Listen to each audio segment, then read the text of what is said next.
Hey guys, it's Danny. Alrighty, today we have a spotlight video on a beautiful Cattleya orchid which I've been dying to see in bloom. This is the wonderful Cattleya mossiae. It is a botanical species, meaning it is not a cross of anything. This is how you would find it in nature. But of course, my particular one has been obtained in cultivation. It was now removed from her natural habitat. And as the title suggests, it has the biggest orchid flower in all of my collection. We'll get to measuring it in a little bit. We'll also compare it with other flowers. But first, let's talk a little bit more about the orchid. So if you're interested to know where this orchid comes from, a little bit more details about its natural habitat, I'll simply add the link to orchid species down below in the description because they have a lot of information on this orchid. It is one of the first orchids that was ever cultivated successfully. And of course, it has been used in many hybrids. And now that I look at it, it bears a striking resemblance to my No ID pink Cattleya actually. But the flower is definitely much bigger.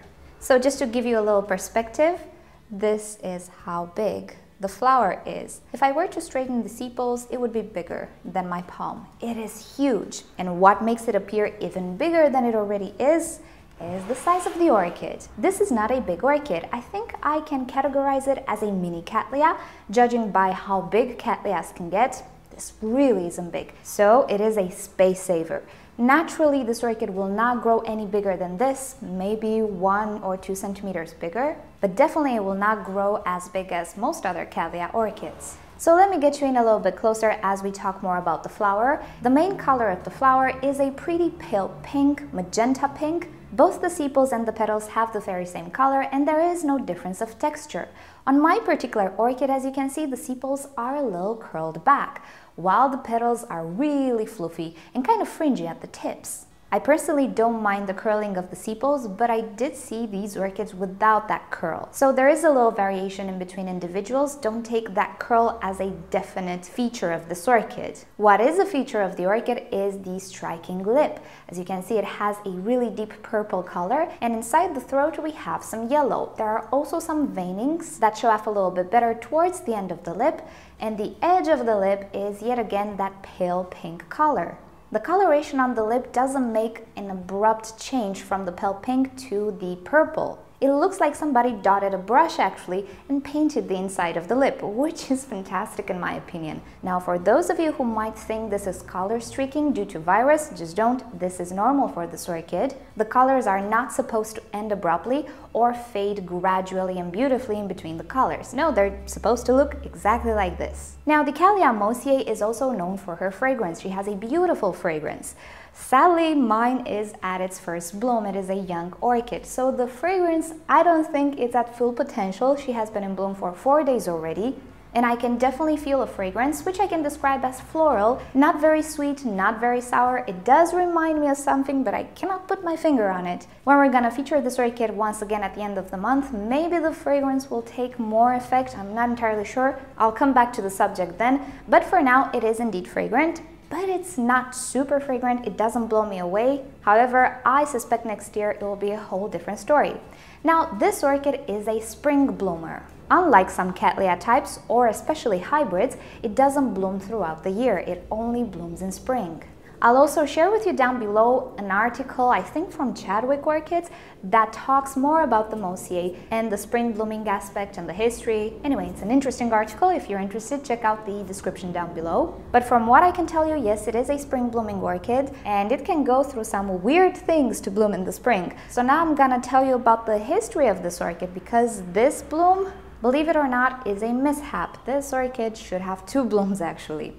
So, if we take a look at my little orchid here, we can see it does have quite a few pseudobulbs, but what do we have here? We have a sheath.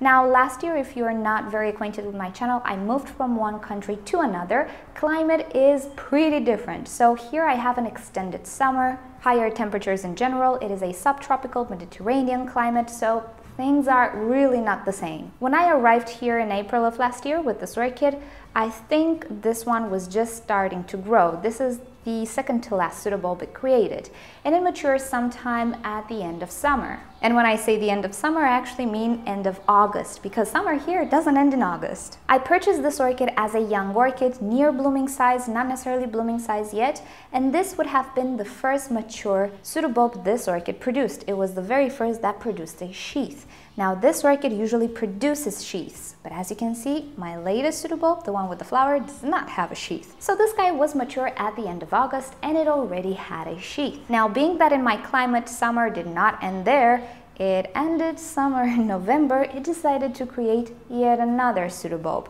So I'm drawing the conclusion that this orchid is affected by the climate change, specifically by quantity of light and probably temperatures. The result was that this pseudobulb did not grow as tall as this one because inevitably we had some overcast days, temperatures were a lot lower than in the summertime and what this orchid was used to, so practically she started a new growth in what she believed was summer, but then all of a sudden autumn and kind of winter came. So this took a toll on the pseudobulb. But as you can see, the pseudobulb is pretty fat, it looks okay, and it created a bud. One single bud without a sheath.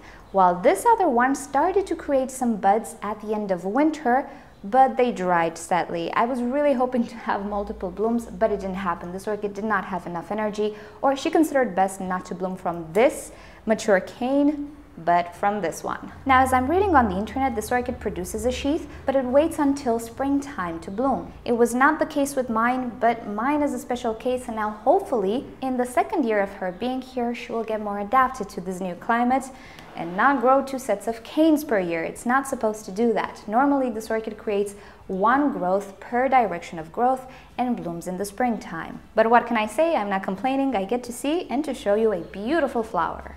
A final idea about this orchid, she is a unifoliate, as you can see, only produces one leaf on top of each cane, usually produces a sheath, and the pseudobulbs naturally have ridges. When they just mature, they are plump, but then as time passes, they develop the ridges. Now, this is not a sign of dehydration. If you Google this orchid, you'll find early depictions of this orchid which show those ridges. So if you own this orchid and you're thinking, oh wow, it's dehydrated, I should offer more water, don't. Be sure not to suffocate the roots or drown them. This is just how this orchid looks like. Alrighty, so now let's get to the good part. Let's measure this flower. So I have here a measuring tape.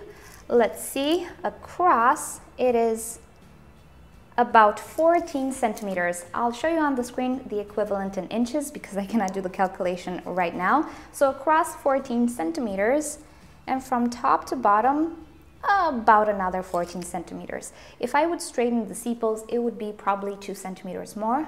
And I think comparing it to other flowers will better put it into perspective. So here she is next to a medium-sized Phalaenopsis, pretty standard.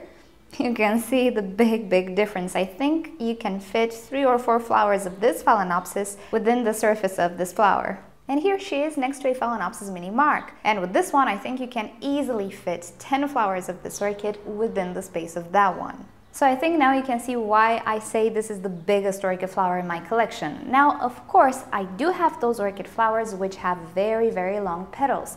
Also, there's the bulbophyllum and buckleberry, but that's cheating because that bulbophyllum creates an inflorescence of multiple flowers. So there are multiple tinier flowers that create an inflorescence. Now imagine this one having 2 flowers. See, it's not a fair comparison. The fragrant potpourri that we recently had in bloom was again a big flower, but it was more due to the length of its sepals. The overall flower was not all that big. So I can only compare it to compact flowers. And really, it's bigger than my Vanda Pachara Delight, this flower. And this just happens to be the second Cattleya species that I ever see in bloom. I'm really excited about this orchid, still waiting for that fragrance, but overall, oh my, what a pretty orchid. Now the good news is, it's not a rare orchid. You can definitely find it at most nurseries across the world, not only in Europe. It is a pretty old, renowned, and very famous Cattleya orchid species, so I'm sure you'll have no problem in finding it. Also, it is not expensive because it's not rare. It has a normal Cattleya price. Because it's not big, yet again, there's no reason to actually inflate the price.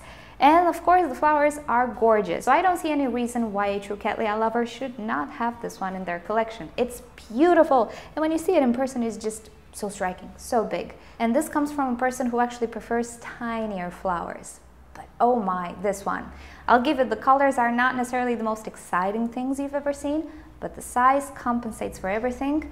If only the fragrance would. And pretty much that's it on the Cattleya mossiae. We'll see how it does in the following days. If the fragrance improves, we're gonna feature her again in the video with what was in bloom this month. So let me know down below in a comment if you have this one, what fragrance does it have for you? Is it a powerful fragrance? And of course your experience with this orchid, so we learn more. Care-wise, I just treat it like any other type of Cattleya. She can withstand quite a lot of light. I keep it in front of my southern window. It is sheltered by full sun with a sheer curtain. And since I do have a tutorial on how I care for my Cattleya orchids, I'll share it down below in the description. So alrighty guys, thank you for watching this video. Hope you've enjoyed it. If you did, give it a thumbs up. It's as big as my thumbs up. If you didn't enjoy it, give it a thumbs down. See, this doesn't work. Don't give it a thumbs down. Subscribe to my channel for regular orchids and plants videos, and don't forget to turn on notifications so you never miss a video. And with that said, I'll see you all next time. Bye! I'm pretty excited about the Dendrobium anosmum cross. It is a cross with Cretaceum because it has a lot of buds. No, they're not a lot. This orchid should be full of buds, but yeah. Not the best at caring for this one, but I hope I'll do better this year. The good news is that my Parishi that I just purchased, which resides here, I did not mount it yet, it has buds as well. So we're gonna see two really lovely Dendrobiums in bloom this spring.